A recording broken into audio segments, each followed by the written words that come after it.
In my family, we don't talk about my old babysitter, Theresa, so I'll write about her here. When I was 4 years old, I was the sole witness to my babysitter's kidnapping. Truthfully, I don't remember much about Theresa herself.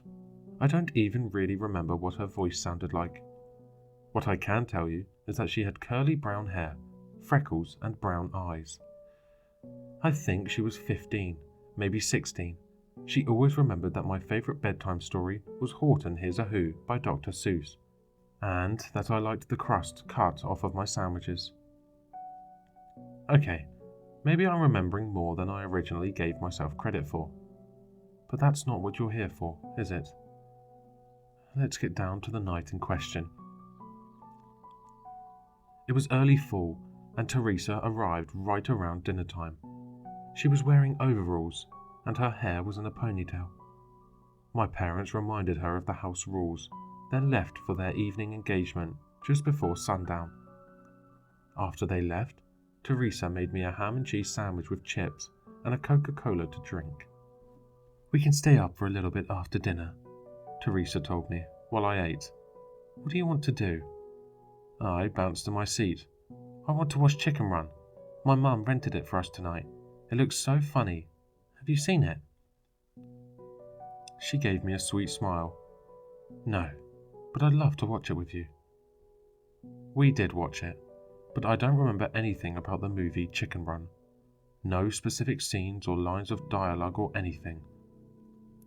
I just know it makes me think of that night, because I watched it right before my babysitter was kidnapped. After the movie, Theresa brought me upstairs to get ready for bed. This is where my memory will sometimes speed up, slow down, and skip around altogether, so forgive me if the details are hazy. I was very young and very, very frightened. Theresa was going through my bedtime storybooks, which we kept in a basket by my bed. I was eager to hear her read Horton Hears a Who for the umpteenth time. However, she would not be reading it that night. Now, I can't tell you if it was a peculiar noise or simply a bad gut feeling, but I can tell you something must have convinced me to look out of my bedroom window, which faced our backyard. Looking out, I saw two figures dressed in all black and plain white masks. They were crouching by the downstairs living room window, peering inside.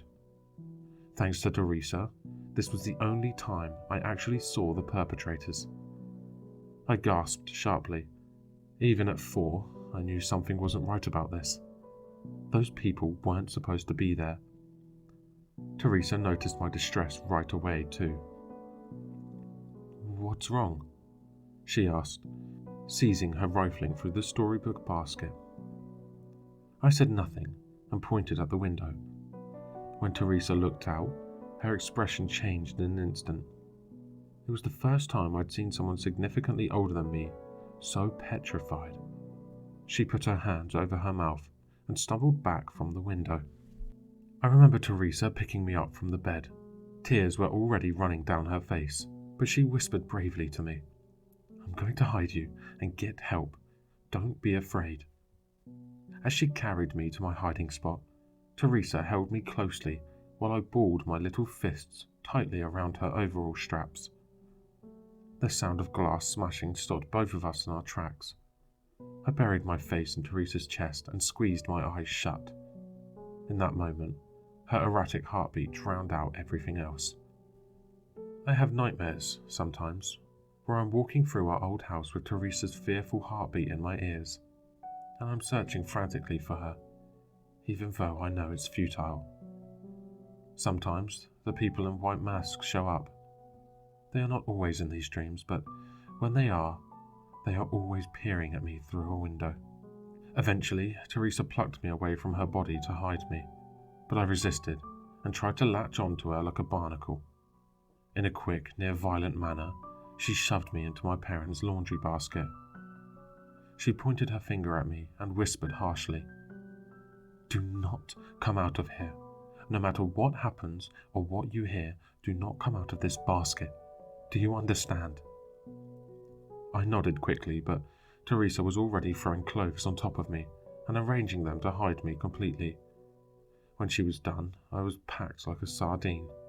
It was cramped and hard to breathe, but I knew better than to do anything but lay perfectly still. For a long time, it was silent. In the basket, I concentrated on the sound of my own breathing for the first time, trying to make sure it was as quiet as possible. I thought the real-life boogeymen had come to take me away. Well, in hindsight, I guess they did take someone away, after all. It's hard for me to piece together what happened after that, partially because it was so long ago, and partially because I was hidden away, only getting to listen in. I heard heavy but meticulous footsteps and the sounds of doors opening and closing. Then I heard Theresa scream. I have never heard someone scream the way Theresa did that night, before or since. This was an animalistic, guttural noise from deep within. I now know it's a cry that can only come from someone who is truly terrified for their life.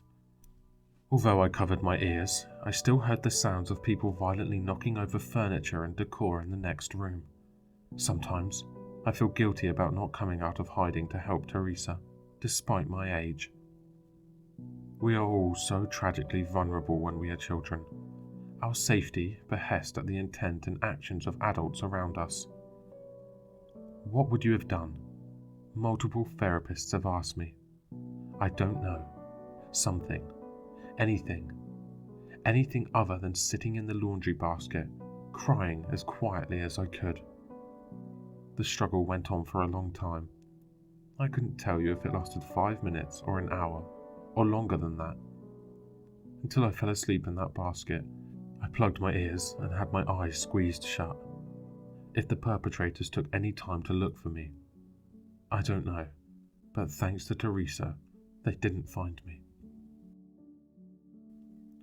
When I woke up, a police officer was pulling me out of our laundry basket. He handed me over to my dad, who held me so tightly I thought he may never let go. I remember burying my face into his chest, which was heaving from sobs.